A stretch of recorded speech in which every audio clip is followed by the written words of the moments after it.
जिंदगी ने जो कुछ भी दिया है उसे प्यार करो, उसे स्वीकार करो और हर लम्हे को जी भर कर जियो। हम सब अपनी लाइफ की सिचुएशन को लेकर, अपनी कंडीशन को लेकर दुखी रहते हैं, लेकिन हम कंडीशन में क्या अच्छा छुपा है ये तो देखते ही नहीं। चलिए देखते हैं एक ऐसी ही कहानी। कुछ समय पहले की बात है। राधेपुर नाम के गांव में मुरली नाम का एक आदमी रहता था। मुरली गांव के मंदिर में सेवक का काम करता था। मंदिर की साफ सफाई करना और बाकी अन्य जो भी काम होते थे वह सारे काम कर लिया करता था, लेकिन वो अपनी जिंदगी से हमेशा हैरान परेशान रहता था। उसे लगता था कि ये सब मेरे साथ ही क्यों हो रहा है। ऐसे ही इस मंदिर में काम करते समय मुरली भगवान की मूर्ति के सामने खड़ा हो गया और भगवान से कहा, आपकी जिंदगी कितनी बढ़िया है, बस आराम से ही एक ही जगह पर खड़े रहना है, कुछ नहीं करना। और मेरी जिंदगी देखो कितनी कठिन है, कितने दुख और दर्द दिए हैं आपने मुझे, और खुद एक जगह बस आराम से खड़े हो। उसी समय भगवान की मूर्ति में से साक्षात भगवान जी प्रकट हो जाते हैं और वो मुरली से कहते हैं, मुरली, तुम जैसा सोच रहे हो वैसा बिल्कुल भी नहीं है। यहाँ मेरी जगह पर रहना बिल्कुल भी आसान नहीं है, बहुत कुछ संभालना पड़ता है। कैसी बात कर रहे हो भगवान आप? अगर ऐसा है तो आप एक दिन के लिए मेरी जिंदगी जी कर देखो और मैं आपकी जिंदगी जी कर देखता हूँ। मुरली, मेरी जगह पर रहकर बहुत संयम रखना होता है, तुमसे ये नहीं होगा। क्यों नहीं होगा? जरूर होगा। आप मुझे मौका तो दो। आप जो कहोगे, जैसा कहोगे वैसा ही करूंगा, लेकिन एक दिन के लिए आप मुझे भगवान बना दो और आप एक साधारण इंसान बनकर मेरी जिंदगी जी के देखो। मुरली की जिद देखकर भगवान मान गए, लेकिन उन्होंने मुरली के सामने एक शर्त रखी। देखो मुरली, बहुत सारे लोग आएंगे तुमसे, कुछ भी कहेंगे, लेकिन तुम्हें केवल उनकी बातें सुन लेनी है, लेकिन कोई प्रतिक्रिया नहीं देनी। वो चाहे प्रार्थना करें या तुम्हें अच्छा बोले या तुम्हें बुरा बोले, तुम्हें केवल सीधे ही खड़े रहना है। ना ही तुम्हें कुछ बोलना है और ना ही तुम्हें अपनी जगह से हिलना है, बिल्कुल मूर्ति की तरह खड़े रहना है। हाँ भगवान, मुझे मंजूर है, आपने जैसा कहा है मैं बिल्कुल वैसा ही करूंगा। बस आप भी एक दिन के लिए मेरी जिंदगी जी कर देखें।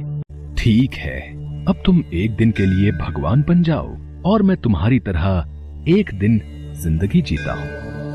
तथास्तु। मुरली ने सोचा कि ठीक है, इसमें कौन सी बड़ी बात है, ये तो मैं बड़े आराम से कर लूंगा। भगवान ने मुरली को भगवान बना दिया और खुद एक दिन के लिए छुट्टी पर चले गए। उस दिन सबसे पहले एक व्यापारी मंदिर में आया, जिसने हाथ जोड़कर भगवान से प्रार्थना की, हे भगवान, एक नई फैक्ट्री लगा रहा हूँ, मुझे खूब सारा धन देना, मेरी फैक्ट्री की खूब तरक्की करना। ऐसा बोलते हुए व्यापारी जैसे ही भगवान के चरणों में झुका, उसका बटुआ नीचे गिर गया। व्यापारी अपना बटुआ वहीं भूलकर वहां से चला गया। मुरली को लगा कि व्यापारी को रोककर उसे बताना चाहिए कि तुम्हारा बटुआ गिर गया है। मुरली बता नहीं पाया, क्योंकि शर्त थी कि बोलना नहीं है और हिलना भी नहीं है, बस चुपचाप खड़े रहना है। उसके बाद एक गरीब व्यक्ति वहाँ आया, जिसने जेब से 1 रुपया निकाला और भगवान को देखकर बोलने लगा, भगवान, मेरे पास आखिरी रुपया बचा है, अब तुम ही बताओ मैं क्या करूं। इससे मैं मेरी माँ की दवाइयाँ खरीद लूं या मेरे परिवार का पेट भरूं, मुझे समझ नहीं आ रहा है भगवान। मैं जीवित कैसे रहूं और अपने परिवार को जीवित कैसे रखूं। ऐसा बोलते हुए उस गरीब व्यक्ति ने जैसे ही नीचे देखा तो उसे पैसों से भरा एक बटुआ दिखाई दिया। हे भगवान, धन्य हो आप, आपने तो मेरे सारे संकट दूर कर दिए। ये पैसों से भरा हुआ बटुआ मुझे दे करके। मुरली के मन में आया, अरे ये तो मैंने तुम्हें नहीं दिया, तुम तो ये चोरी करके ले जा रहे हो। वह गरीब व्यक्ति भरा हुआ बटुआ लेकर खुशी खुशी वहाँ से चला गया। तभी तीसरा व्यक्ति, एक नाविक था, वो वहाँ आया। नाविक एक जहाज लेकर 15 दिन के लिए समुद्र में जाने वाला था। हे भगवान, मैं 15 दिन के लिए मेरा जहाज लेकर समुद्र में जा रहा हूँ, आप मेरी रक्षा करना, समुद्र से सुरक्षित अपने परिवार के पास लौटाऊं। ओ मेरे आने तक मेरे परिवार की रक्षा करना भगवान। नाविक प्रार्थना कर ही रहा था कि तभी वह व्यापारी पुलिस को लेकर वहाँ आ गया। देखिए देखिए साहब, इसी ने मेरा बटुआ चुराया है, क्योंकि मेरे बाद मंदिर में यही आया है। पुलिस उस नाविक को पकड़कर ले जा रही थी और मुरली को अब ये सब बर्दाश्त नहीं हो रहा था। वह मूर्ति बन अपनी आंखों के सामने इतना गलत होते हुए नहीं देख सकता था। मुरली अपने भगवान के रूप में आ गया और बोला, ये बिल्कुल गलत है, इस व्यापारी का जो बटुआ चोरी हुआ है वो उस गरीब व्यक्ति ने चुराया है। मैं भगवान हूँ, मैं बता रहा हूँ। पुलिस को भगवान की बात तो माननी ही थी। पुलिस उस गरीब व्यक्ति को पकड़कर पुलिस थाने लेकर गए। जब रात हो गई तब भगवान मुरली के सामने आए और मुरली बड़े गर्व से भगवान को सारी घटना बताने लगा। देखा भगवान, कैसे मैंने अन्याय होने से बचा लिया आज। मुरली, तुमने सारा सत्यानाश कर दिया। मेरी सारी योजना को विफल बना दिया। वो जो धनी व्यक्ति आया था ना, उसने बहुत कुकर्म किए हैं और उन कुकर्मों से बहुत पैसे कमाए हैं। अगर उसका पैसा किसी गरीब व्यक्ति के काम आता तो उसके कुछ पाप कम हो जाते और उस गरीब के परिवार के पास कुछ पैसे आने से उसका परिवार जी पाता। और जो ये नाविक जिसे तुमने समुद्र में भेजा है ना, वहाँ बहुत बड़ा तूफान आने वाला है। इतना बड़ा तूफान जिससे वो बेचारा बचकर नहीं आएगा।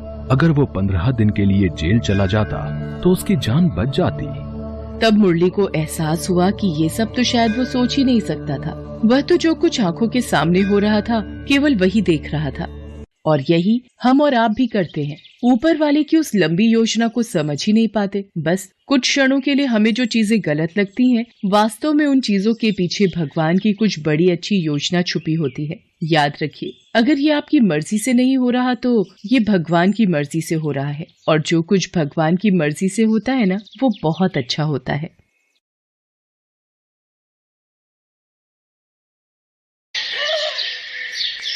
राजा विक्रमादित्य विद्वान, साहसी, दानवीर एवं न्यायप्रिय राजा थे। एक दिन उनके दरबार में 2 व्यक्ति आए।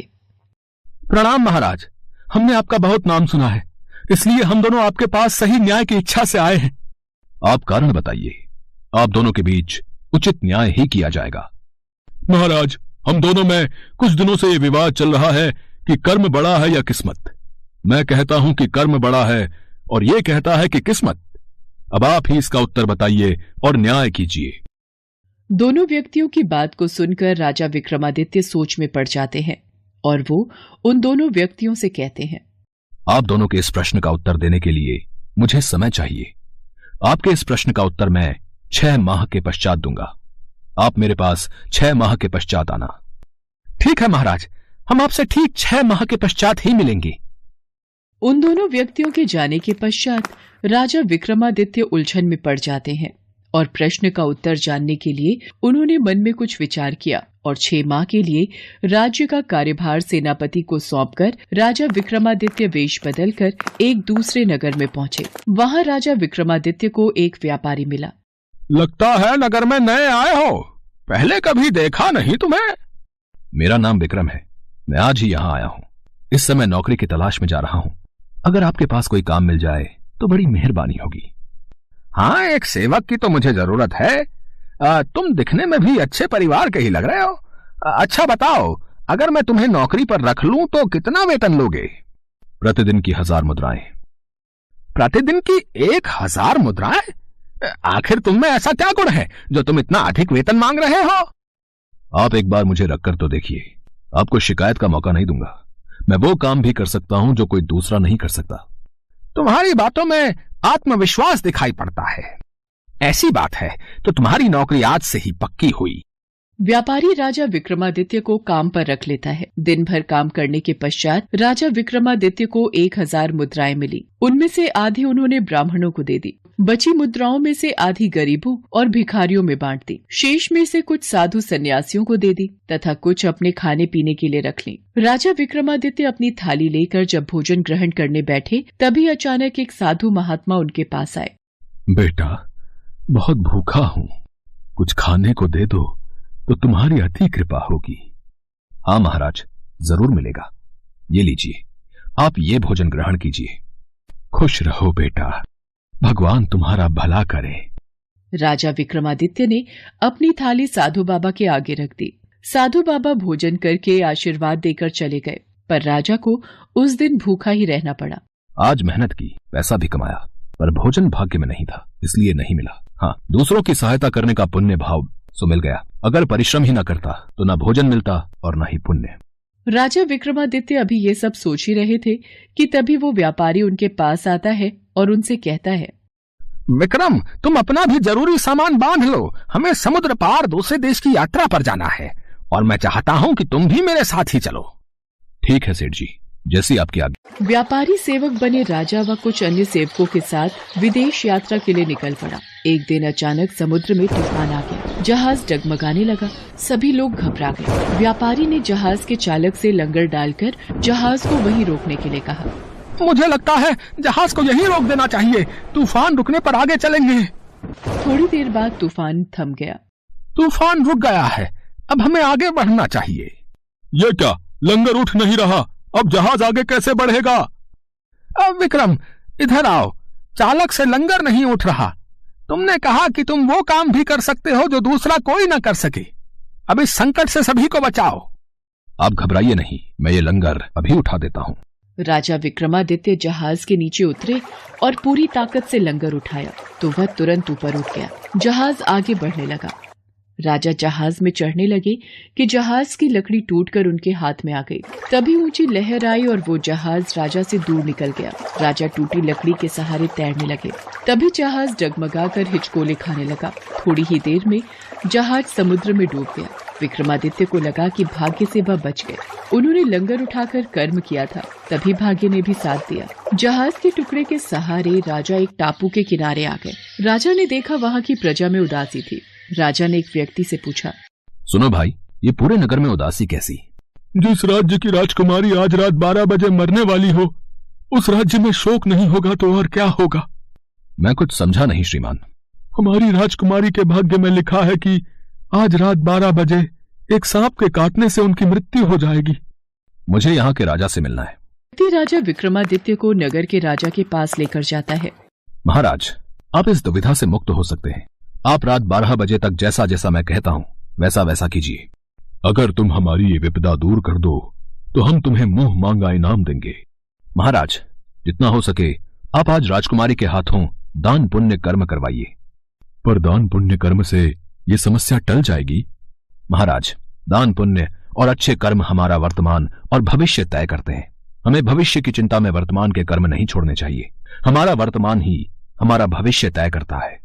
राजा विक्रमादित्य के कहने पर राजा ने राजकुमारी के हाथों दान पुण्य करवाना आरंभ कर दिया।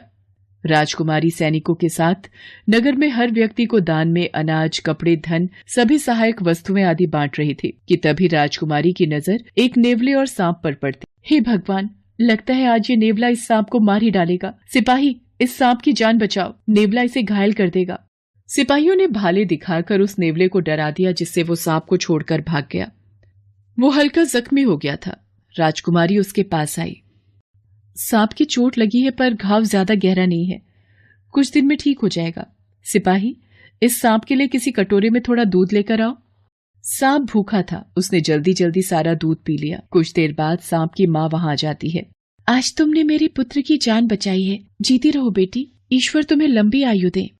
जैसे ही नागिन राजकुमारी को लंबी आयु का वरदान देती है, उसी समय राजा विक्रमादित्य महाराज के साथ वहां पहुंच जाते हैं। राजा विक्रमादित्य का प्रणाम स्वीकार कीजिए। आपने अनजाने में ही इस बच्ची को दीर्घायु का वरदान दे दिया, जो कि आज रात 12 बजे एक सांप के काटने से मरने वाली थी। शायद इसका भाग्य अच्छा है कि रात 12 बजे से पहले मेरे द्वारा वरदान मिलने से इसकी मृत्यु टल गई तथा इसके भाग्य के साथ इसके अच्छे कर्मों ने भी इसका साथ दिया। तभी वहाँ वो सांप आ जाता है जिसके द्वारा राजकुमारी की मृत्यु लिखी थी। मेरी पत्नी सही कह रही है, हमारा जीवन भाग्य और कर्म दोनों पर ही निर्भर है। अब मैं इस बच्ची की जान नहीं लूंगा। इसके भाग्य में दीर्घायु होने का वरदान प्राप्त था। नाग नागिन अपने बच्चे को लेकर लौट जाते हैं। आज आपके ही कारण मेरी पुत्री की जान बच गई।